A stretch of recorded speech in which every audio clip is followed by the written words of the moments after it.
인생을 바꾸는 건 수천 권의 책, 수천 권의 노력이 아니다. 한 권의 책, 한마디의 말, 한 줄 문장이다. 그 하나를 얻기 위해 수천 권의 책을 수천 시간의 노력을 들여 읽는 것이다. 젊은 독자를 위한 세계 최고들의 인생 조언. 가장 탁월한 결과를 얻는 가장 지혜로운 노력을 찾아라. 안녕하세요. 꿈꾸는 책다방입니다. 오늘 소개해드릴 책은 타이탄의 도구들의 저자인 팀 페리스의 마흔이 되기 전에입니다. 이 책의 저자 팀 페리스와 책에 대한 소개를 해드리겠습니다. 팀 페리스는 글로벌 CEO, 석학, 언론들에게서 우리 시대 가장 혁신적인 아이콘으로 평가받는다. 그가 쓴 타이탄의 도구들, 지금 하지 않으면 언제 하겠는가는 한국을 비롯한 전 세계의 수백만 독자의 뜨거운 사랑을 받았다. 세계 최고의 자리에 오른 인물들의 지혜와 통찰을 전파해온 팀 페리스는 이 책 마흔이 되기 전에를 통해 지금 이 순간 치열하게 노력하는 20대에서 30대 독자들에게 놀라운 이야기를 선물한다. 자신의 일과 삶에서 가장 빛나는 성공을 얻은 인물들의 20살, 30살 시절의 고분군투를 추적한다.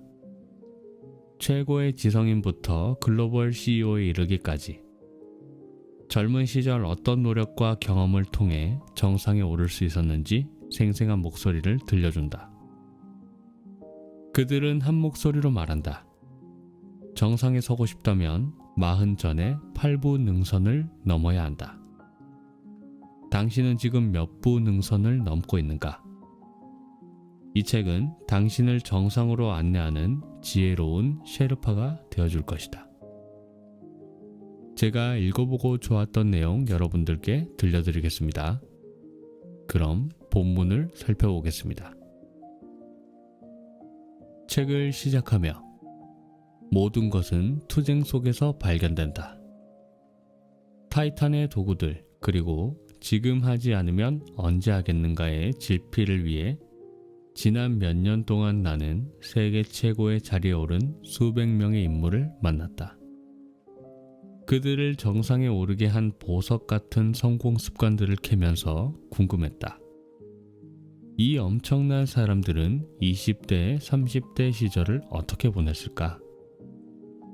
그래서 열심히 그들의 20살, 30살 시절의 고분군투를 추적해 보았다.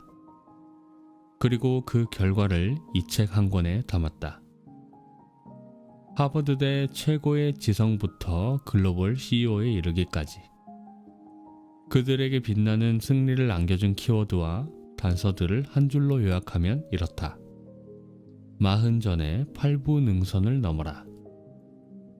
40이란 나이는 누구에게나 상징적인 경계선이다. 젊은 시절의 뜨거운 질주가 만들어낸 결실들을 구체적인 형태로 만들어가는 시기가 40이다. 40이 되기 전에 목표의 8알을 만들어내지 못하면 계속 뛰어야 한다. 다만 40 이후의 질주는 썩 매력적이지 않다. 모두가 잘 알고 있겠지만 성공은 열심히 노력하다 보면 어느 날 갑자기 찾아오는 것이 아니다. 자신의 노력에 지혜로운 이름을 달아 그토록 힘겨운 노력이 무명의 헛수고가 되지 않게 이끌어야 한다. 이 책에는 결국 최고의 결과를 끌어낸 노력들이 담겨 있고 거기에는 100개 이상의 이름이 붙어 있다.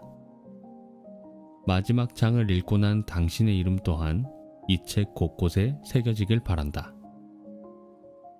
어떻게 해야 40 전에 8부 능선을 돌파할 수 있을까? 그냥 뛰면 안 된다. 영리하게 에너지와 역량을 비축했다가 결정적인 순간 폭발적인 가속을 붙여 경쟁자들을 단숨에 따돌려야 한다. 이 책에는 젊은 당신에게 폭발적인 속도를 붙여줄 세계적인 코치들의 이름이 담겨 있다. 그들을 기억하라. 20에서 30대에 인생을 바꾸는 티핑 포인트를 만들어낸 사람들. 20에서 30대에 이미 자기 분야에서 독보적인 성공을 거둔 사람들의 이야기는 당신의 모든 것에 조금씩 균열을 만들 것이다. 당신이 갖고 있는 것들의 팔할을 무너뜨릴 것이다. 남아있는 20%로 새로운 80%를 만들 수 있도록 최선을 다해 도울 것이다. 타이탄의 도구들을 읽어준 수많은 젊은 독자들, 세계 최고들과의 뜨거운 인터뷰를 담은 팟캐스트 방송, 팀 페리스 쇼를 아껴준 전 세계 경이로운 숫자의 청취자들이 없었다면 이 책 마흔이 되기 전에는 탄생하지 못했을 것이다. 그들이 가장 뜨거운 반응을 보내준 세계 최고들의 지혜로운 문장과 차갑게 빛나는 말들을 이 책에 담기 위해 나 또한 40번째 생일부터 지금까지 분투했다. 이제 당신이 뛸 차례다. 인생을 바꾸는 건 수천 권의 책, 수천 시간의 노력이 아니다. 한 권의 책, 한마디의 말, 한 줄의 문장이다. 그 하나를 얻기 위해 수천 권의 책을 수천 시간의 노력을 들여 읽는 것이다. 젊은 당신은 앞으로도 쉽지 않을 것이다. 수없이 많은 폭풍을 만날 것이다. 중요한 것은 불을 피우고 몸을 녹이면서 폭풍이 지나가기를 기다리는 것이다. 그 불꽃, 즉 어려움을 헤쳐나가게 해주는 여러 의식이나 습관, 인간관계의 기법은 폭풍이 주는 이로움에 대해 생각하도록 해준다. 인생에서 초록색을 원한다면 회색 또한 자연 주기의 일부분임을 알아야 한다. 당신은 결함을 가진 존재다. 인간이기 때문이다. 당신에게는 세상과 나눌 선물이 있다. 어둠 속에서 괴물과 싸워야 할 때 꼭 기억하기 바란다. 누군가 거기에서 당신과 함께 싸우고 있다. 당신은 혼자가 아니다. 당신 옆에는 커다란 부족이 있고 그중 수많은 이들이 지금 이 책을 읽고 있다. 내가 얻은 인생의 보석들은 모두 투쟁 속에서 찾은 것들이다. 절대로 포기하지 마라. 당신의 폭발적인 질주를 기원하며 팀 페리스. 제가 읽어보고 좋았던 내용 여러분들께 들려드리겠습니다. 그럼 본문을 살펴보겠습니다. 예의를 잊지 마라. 마음껏 직설적으로 말해도 되고 시간 약속에 늦어도 뭐라 할 사람 없고 언제든 휴가를 떠나도 될 만큼의 능력을 갖추기 전까지는 예의 바르게 행동하고 시간을 엄수하고 정말 열심히 일해야 한다. 그리고 마침내 앞에서 말한 능력들이 완전히 생기는 날이 오더라도 한 가지는 꼭 잊지 마라. 예의 바른 행동 말이다. 지킬 수 없는 약속을 하라. 30살 독자들에게 해주고 싶은 조언이 있다. 앞으로 당신의 삶은 결코 쉬워지지 않는다. 나이가 들수록 도전도 커진다. 그렇다. 쉽지 않다. 편해지지도 않고 때려치우기도 어려워진다. 답은 어제도 오늘도 내일도 고군분투하는 것이다. 고군분투의 결과를 좋게 만드는 방법이 하나 있다. 지킬 수 있을지 확실하지 않은 약속을 한 후 그것을 지킬 방법을 찾아내는 것이다.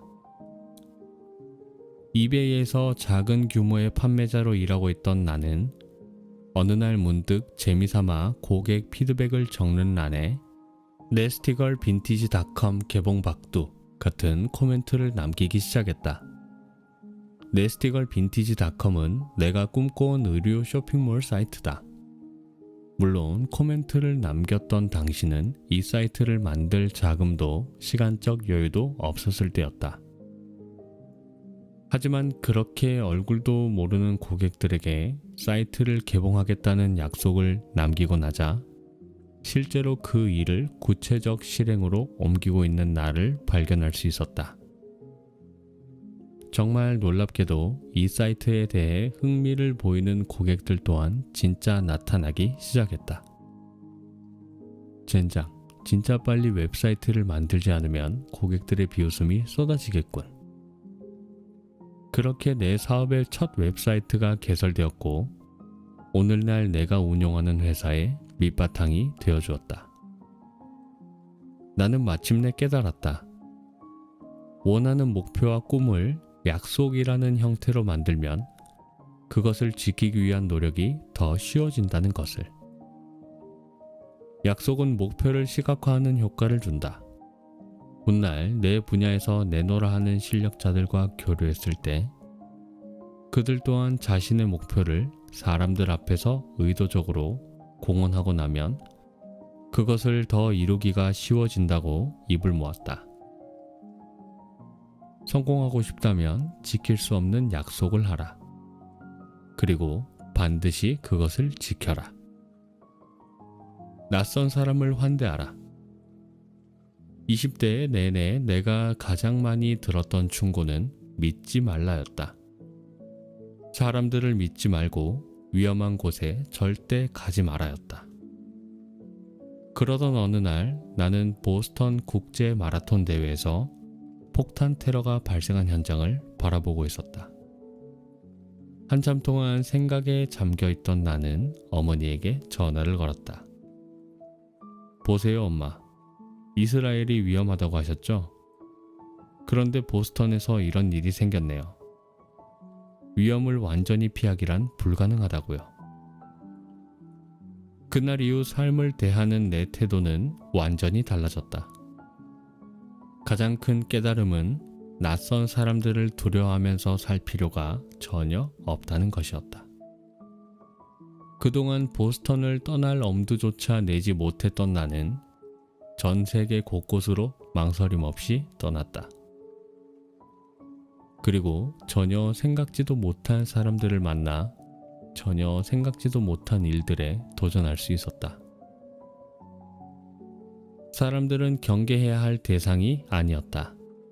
오히려 마음을 열어 타인을 신뢰할 때 예기치 않았던 행운과 기회가 찾아온다는 것을 배웠다. 모두가 공포의 땅으로 여기는 이스라엘과 중동에서 나는 요가라는 일을 찾아냈고 거기에 흠뻑 빠진 채 돌아와 요가를 가르치는 교사가 되겠노라 결심했다. 보스턴으로 돌아온 30살 생일, 친구들이 열어준 파티에서 나는 다시 한번 큰 깨달음을 얻었다. 친구들은 내게 선물로 불교와 명상 관련 책 몇 권과 코코넛 한 상자를 주었다. 그들과 어울려 즐거운 시간을 보낸 나는 한 친구의 집에서 모처럼 깊은 잠에 들었다. 다음날 아침 나는 내가 사랑하는 미니밴이 없어졌음을 발견했다. 내 집이 사라진 것이다. 그와 함께 모든 것이 사라졌다. 잠시 후 나는 코코넛을 쪼개 먹고 명상에 관한 책을 읽기 시작했다. 그것 말고는 할 수 있는 일이 없었으니까. 책의 4페이지부터 집 없이 세상을 떠도는 사람들의 이야기가 등장하기 시작했다. 그래서 자연스럽게 알게 되었다. 방랑. 그것이 곧 내가 해야 할 일이라는 것을. 거처를 잃은 나는 다시 운명 같은 여행을 시작했다. 만일 내가 샌프란시스코에 계속 살면서 요가 교사 일을 하려고 했다면 내가 만든 아크로 요가가 이토록 전 세계적으로 퍼져나가지 못했을 것이다. 20살, 30살 독자들에게 내가 줄 수 있는 조언은 낯선 사람을 두려워하지 말라는 것이다. 살다 보면 오히려 믿는 도끼에 발등 찍히는 경우가 더 많다는 것을 기억해야 한다. 낯선 사람과 위험한 곳을 경계하는 마음이 지나쳐 인생의 반경을 계속 축소하다 보면 할 수 있는 일이 거의 없다. 사람들로 꽉 찬 유명 관광지만 돌아다니는 사람에게 인생이 보여줄 매력적인 카드는 없다. 사람들의 흔적이 드문 까마득한 벼랑 위에 올라섰을 때 비로소 우리는 내가 놓아주어야 할 것은 무엇인가 와 같은 철학적 물음에 의미 있는 답을 얻는 게 가능해진다. 굳이 방랑을 하고 여행을 하지 않아도 좋다. 당신을 불쑥 찾아오는 낯선 사람을 환대하라. 그는 당신을 도우러 온 천사일 수도 있으니. 창을 닫는 연습을 하라. 아마도 당신은 탭이 20개쯤 열린 컴퓨터 앞에 매일 앉을 것이다. 동영상 몇 개도 삭제하고 메일 박스도 비우고 하드디스크 조각들도 정리했는데 날마다 시동 디스크에 남은 공간이 거의 없다는 경고 메시지와 함께 그럼에도 불구하고 업데이트 파일을 클릭하라는 독촉 메시지를 받을 것이다. 그렇다. 삶이란 아무리 절묘하고 효율적으로 배치해도 경고와 독촉에서 벗어나기가 매우 어렵다. 특히 깊은 불황의 시대를 살아가는 젊은 당신은 나이 든 사람보다 이 사실을 더 잘 알고 있다. 그래서 커피와 알코올, 우울증의 유혹에 매일 직면한다. 하지만 그렇게 피해서 될 일이 아니라는 사실 또한 잘 알기에 끊임없이 뭔가에 짓눌려 허덕인다. 20개의 창에서 20개의 어플리케이션이 돌아가는 삶에서 탈출하는 현명한 방법은 창을 닫는 것이다. 중국의 철학자 노자는 이렇게 말했다. 기분이 우울하면 과거에 사는 것이고 불안하면 미래에 사는 것이며 마음이 평화롭다면 지금 이 순간을 살고 있는 것이다. 기분이 우울해서 열어놓은 창을 닫아라. 불안해서 열어놓은 창을 닫아라. 이것만으로도 한결 당신의 컴퓨터가 가벼워졌을 것이다. 그렇다면 마음이 평화롭다는 건 어떤 뜻일까? 집중할 곳이 있다는 의미다. 우울과 불안의 창, 걱정의 창, 에너지만 잡아먹는 번다한 창들을 차례대로 닫고 나면 집중할 곳이 어디인지를 알게 된다. 집중할 곳을 찾는 데는 시간이 오래 걸리게 마련이다. 따라서 당장에 집중할 곳을 찾지 못했다고 조바심을 내는 대신 창문을 닦으며 언제나 마음을 느긋하게 가지길 바란다. 복잡하게 얽힌 문제의 타래들을 하나하나 풀려고 애쓰지 마라. 그냥 거리를 두고 바라보다 보면 조금씩 자동으로 단순해질 것이다. 인생의 모든 이치가 그런데 저절로 단순해지고 간단해지고 투명해질 때까지 기다리지 못할 뿐이다. 너무 애쓰지 않는 가벼운 마음으로 일상을 정리하다 보면 자연스럽게 열중할 수 있는 일이 어디에 있는지 알게 될 것이다. 삶의 무수한 창들은 결코 삭제되거나 사라지지 않는다. 지혜는 창을 닫는 연습에 있다. 끊임없이 나를 가두는 창들에서 도망치는 유일한 길은 그 창들을 닫는 것뿐이다. 명상을 배워라. 당신은 이미 알고 있다. 문제가 생기면 한 번에 하나씩 해결해야 한다는 것을. 여기저기 흩어진 일들을 한꺼번에 해결하는 지혜는 없다는 것을. 문제를 한 번에 하나씩 해결하려면 엄청난 집중력이 요구된다. 그 집중력을 하루라도 젊었을 때 확보할 수 있느냐가 성공하는 삶의 최대 관건이라고 나는 확신한다. 내가 제시할 수 있는 답은 명상이다. 집중력은 압박감에서 벗어난 상태다. 지나친 걱정과 불안을 걷어내는 데는 명상밖에는 달리 답이 없다. 아침에 20분, 저녁에 20분씩 명상을 하라. 그렇게 3주를 지나면 몸과 정신이 분리되었다가 몇 초 뒤에 다시 연결되면서 마음이 젊음을 되찾고 다른 것들은 차분하게 가라앉아 집중력만이 돋보이게 높아지는 수준에 도달한다. 여기에 이르면 비로소 한 번에 하나씩 문제를 해결하는 일이 가능해진다. 또 하나 조언하고 싶은 건 명상을 1년쯤 계속해보라는 것이다. 1년만 지나면 명상에 통달한 것 같은 기분이 들고 놀랍게도 더 이상 압도당하는 기분이 들지 않는다.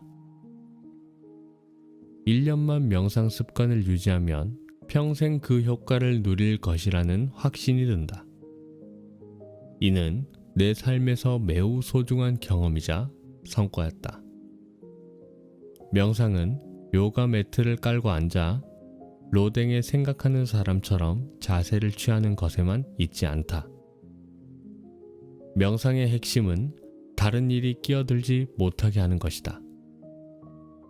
명상은 영화 대본을 연구해야 한다면 그날 그 시간에는 다른 일이 끼어들지 못하게 하는 역할을 수행한다.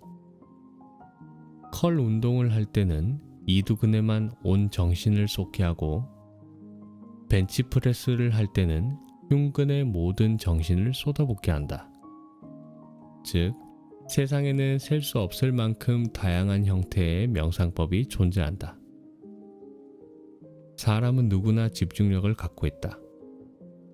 다만 젊은 시절에 명상을 꾸준히 연습해 자신만의 삶의 방식으로 만들어 놓으면 그렇지 않은 사람보다 2배 이상 집중력을 발휘할 수 있다. 3주를 넘어 1년 정도 명상을 하고 나면 하루 30분의 집중력을 가진 사람과 하루 1시간의 집중력을 가진 사람의 차이가 엄청나게 크다는 사실을 놀랍게 깨닫게 되는 날이 올 것이다. 천천히 서둘러라. 이 책을 읽는 젊은 독자들에게 진심으로 말해주고 싶다. 무엇이든 천천히 하라고. 내가 젊은 시절 저지른 실수들은 대부분 나태함이나 게으름 때문이 아니었다. 야심 때문이었다. 초조함에 압도당할 때는 명상을 하든 컴퓨터 모니터 앞에서 벗어나 당신 자신을 위해 시간을 쓰든 아니면 지금 대화를 나누거나 함께 있는 상대에게 집중을 하든지 하면서 속도를 늦춰라. 오늘 못한 일은 내일 하라. 내일도 못할 일 같으면 잊어버려라. 그것이 중요한 일이면 언제든 반드시 당신 삶에 나타날 것이다. 그때에도 늦지 않다. 조바심으로 성공한 사람은 없다. 성급하게 뛰어든 사람의 후일담은 모두 실패담이다. 천천히 하라. 천천히 하면 포기하지 않게 된다. 우리 모두 너무나 잘 알고 있듯 성공은 결국 포기하지 않은 사람이 가져간다.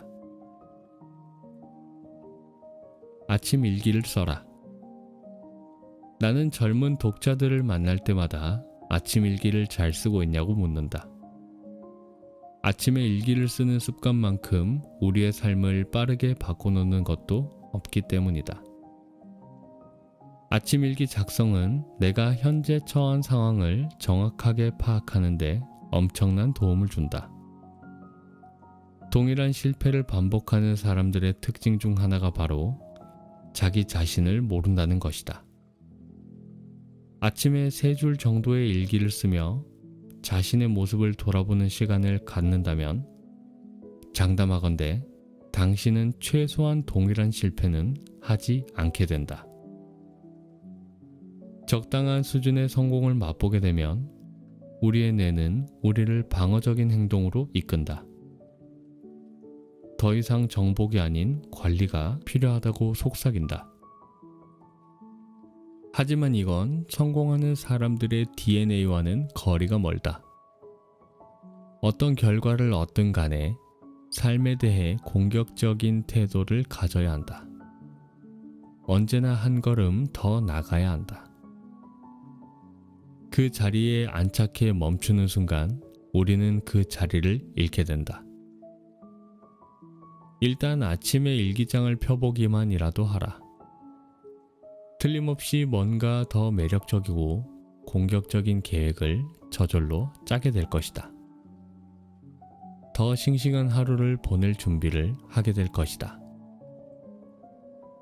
젊은 날에 가장 필요한 건 더다. 같은 시간, 같은 노력을 기울이지만 늘 더 가져가는 사람이 있다. 그들은 아침 일기를 쓰는 사람일 가능성이 매우 높다. 특히 젊은 시절엔 정신이 원숭이처럼 미쳐 날뛰게 마련이다. 그 정신을 다룰 수 있는 가장 쉬운 방법은 종이 위에 붙들어 놓는 것이다. 두개골 안을 튀어다니는 총알들을 머릿속을 온통 헤집고 다니는 문제들을 해결하는 가장 효과적인 방법은 밖으로 꺼내는 것이다. 매일 아침 5분 동안 종이에 욕설을 갈기거나 불평을 늘어놓는 것만으로도 인생이 바뀔 수 있을까? 내 대답은 그렇다이다. 10년 후 나에게 말을 걸어라. 좀 더 빠른 성장을 위한 지혜는 다음의 질문을 던지는 것이다. 10년 후에 나에게 무슨 말을 해줄까? 나는 이 질문에 답을 하면서 젊은 날의 좌절과 시련을 견뎠다. 미래의 자신을 떠올려보고 답을 찾는 노력은 매우 효율적이고 그 과정에서 생각지 않았던 지혜를 선물 받기도 한다.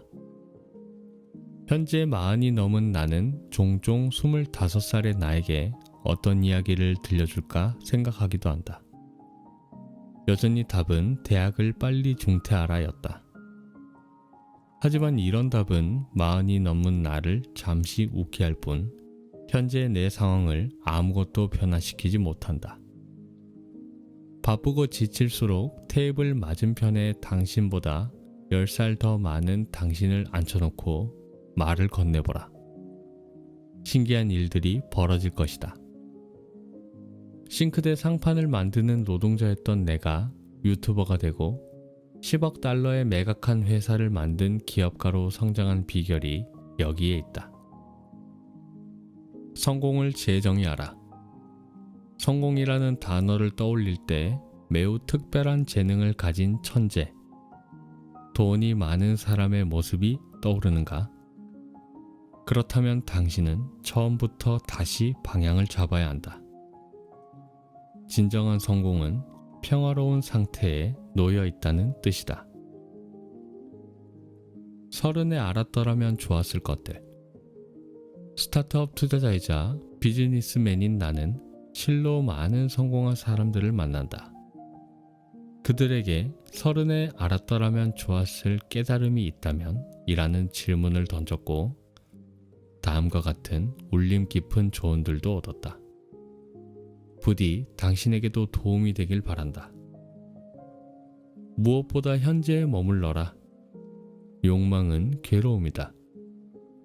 분노를 품고 있다는 것은 뜨거운 석탄을 움켜쥐고 다른 사람에게 던지려는 것과 같다. 평생 같이 일할 수 없는 사람과는 단 하루도 함께 일하지 마라. 독서는 모든 길의 입구다. 하나를 잃어야 하나를 얻는다. 지금 하고 있는 일에 마음을 쏟아라. 노력의 99%는 낭비다. 노력해서 될 일이 아니다. 누구도 오랫동안 끈질기게 노력하기란 불가능하다. 물론 그것이 가능한 사람도 있다. 그런 사람은 노력이 곧 자신의 큰 재능인 사람이다. 노력하지 않아도 될 수 있는 방안을 짜는 게 노력의 콜을 받고 있는 것보다 훨씬 나은 전략이다. 솔직하고 긍정적인 모습은 언제나 가능하다. 구체적으로 칭찬하고 대략적으로 비판해라. 진실에는 예측의 힘이 있다. 모든 생각을 감시하라. 모든 위대함은 괴로움에서 나온다. 사랑은 받는 것이 아니라 주어지는 것이다. 깨달음은 당신이 하는 생각들 사이의 공간이다. 수학은 자연의 언어다. 모든 순간은 그 자체로 완전해야 한다. 매일 3가지를 감사하라. 지금보다 젊었을 때도 딱히 감사를 모르는 사람은 아니었지만 굳이 시간을 내서 내가 한 일들을 일일이 되돌아본 적은 없다. 나이가 제법 든 지금은 매일 아침 감사하는 연습을 하고 하루 일과 도중에 다시 연습하기도 한다. 왜 내 삶은 이렇게 바뀐 것일까? 감사의 과학적인 효과를 맹신해서가 아니다. 감사하는 마음을 품으면 기분이 좋아진다는 걸 경험을 통해 알고 있기 때문이다. 인생은 결국 얼마나 많은 시간을 좋은 기분으로 사느냐가 결정하는 것 같다. 세상의 만사를 해결해주는 검증된 유일한 특효약이 있다면 감사다. 감사하는 연습은 이런 식으로 진행된다. 먼저 스마트폰에 깔려있는 음악 앱을 실행시켜 감사 플레이리스트에 저장해둔 음악을 무작위로 듣는다. 내 경우엔 감사 플레이리스트에 9곡의 노래가 포함되어 있다. 어떤 곡이든 상관없이 들으면 기분이 전환되고 사는 일에 감사해지는 음악이면 무엇이든 좋다. 중요한 건 감사 음악 목록을 만들어 보라는 것이다. 그런 다음 정말 감사하게 여기는 일 3가지를 생각한다. 대상이 구체적일수록 효과가 좋다. 예를 들어 단순히 우리 엄마라고 생각하기보다 어저녁에 나를 위해 시금치 파이를 만들어준 엄마라고 생각하는 것이다. 또 내 파트너보다는 어제 파트너와 함께 밖에 나가 달린 일이라고 떠올리는 편이 더 좋다. 오늘 아침에 내가 감사한 대상은 다음과 같다. 첫 번째, 내 뱃속에서 발길질하는 아이. 두 번째, 내가 마시는 커피. 세 번째, 태양이 떠오르는 모습을 지켜본 것. 이 작업을 제대로 진지하게 하고 나면 대개 감사의 마음 때문에 눈물이 나기 시작한다. 하루를 보내면서 좌절감을 느끼거나 화가 많이 날 때는 중심을 되찾기 위해 이 연습을 다시 하기도 한다. 감사할 줄 아는 사람이 인생에서 실패하기란 정말 어려운 일임을 명심하라. 산책부터 하고 보라. 나의 오랜 습관 중에 가장 좋은 건 산책과 명상이다. 평생 함께할 운명적인 친구가 산책을 좋아해서 그와 함께 있는 시간을 더 늘리고 싶어 계속 걷고 또 걷는다. 산책의 목적은 따로 없다. 그냥 재밌어서 걷는다. 한 번은 런던에서 거의 13km를 쉬지 않고 걸었는데 그렇게 많이 걸을 줄 알았다면 처음부터 하지 않았을 것이다. 아내와 아이들도 산책을 좋아해서 때로는 영원토록 계속 걸을 수 있을 듯한 기분이 들기도 한다.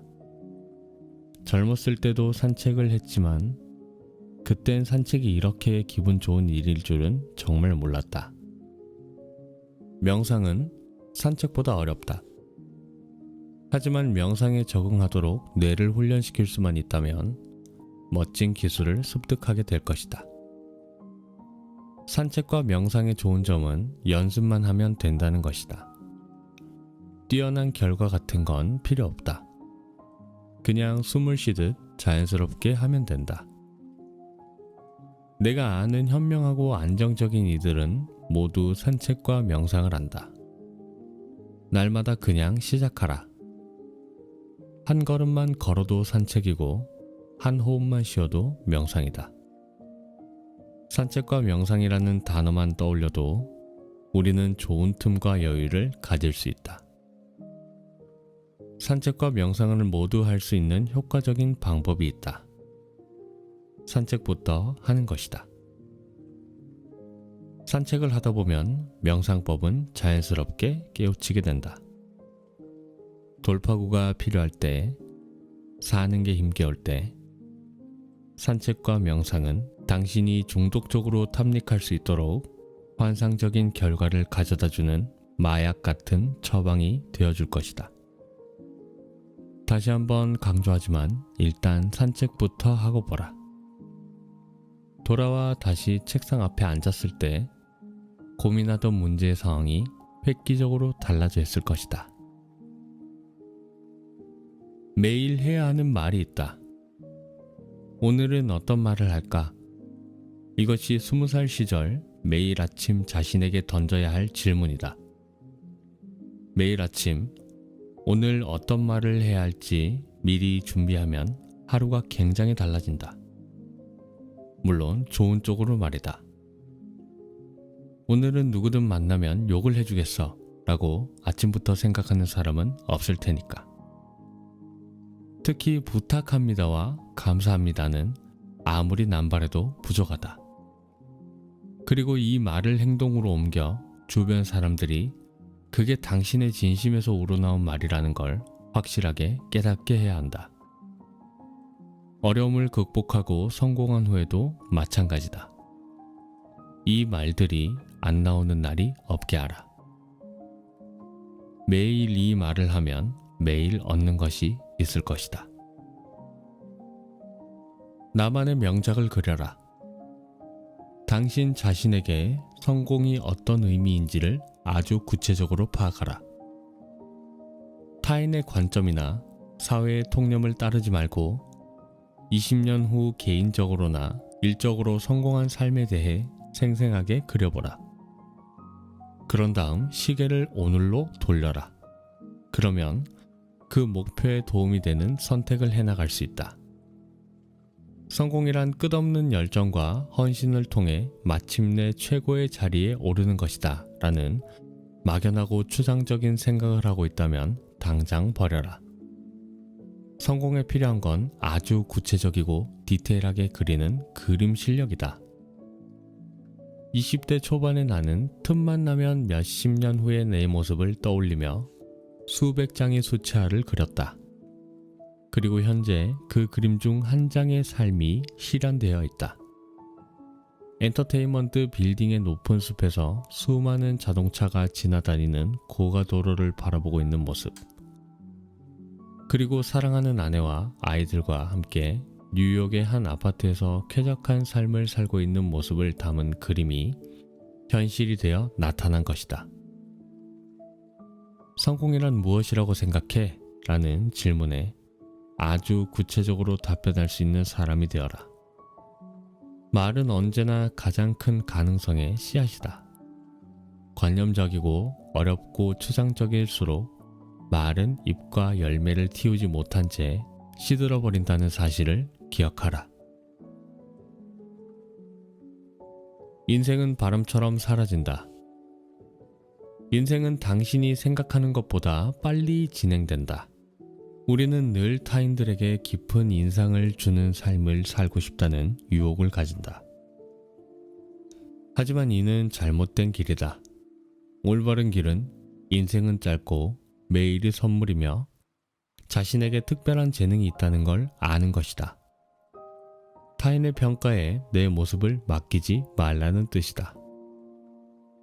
자신에게 좋은 재능이 있다는 걸 아는 것. 그것이 행복이고 그 재능을 잘 찾아내 세상에 제공하는 것이 평화다. 다른 사람의 머리에서 나온 신조에 따라 중요한 일을 결정해서는 안 된다.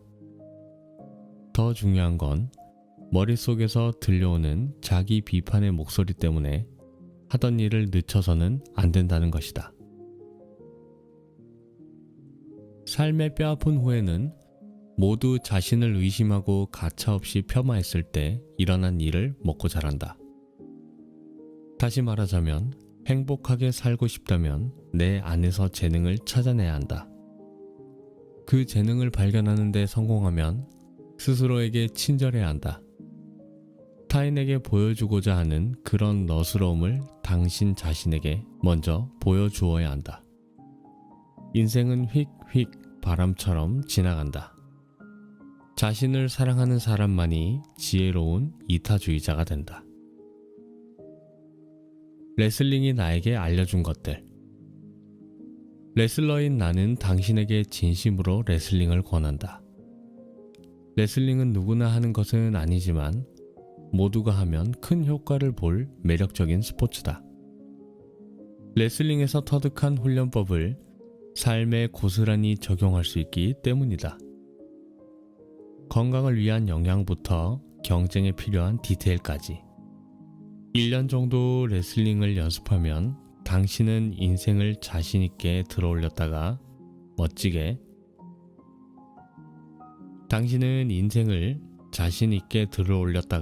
멋지게 맺힐 수 있게 된다. 당신은 인생을 자신있게 들어올렸다가 멋지게 맺힐 수 있게 된다.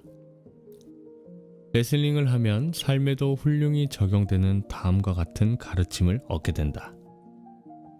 언제든 반드시 복권에 당첨될 것이라고 생각하지 마라.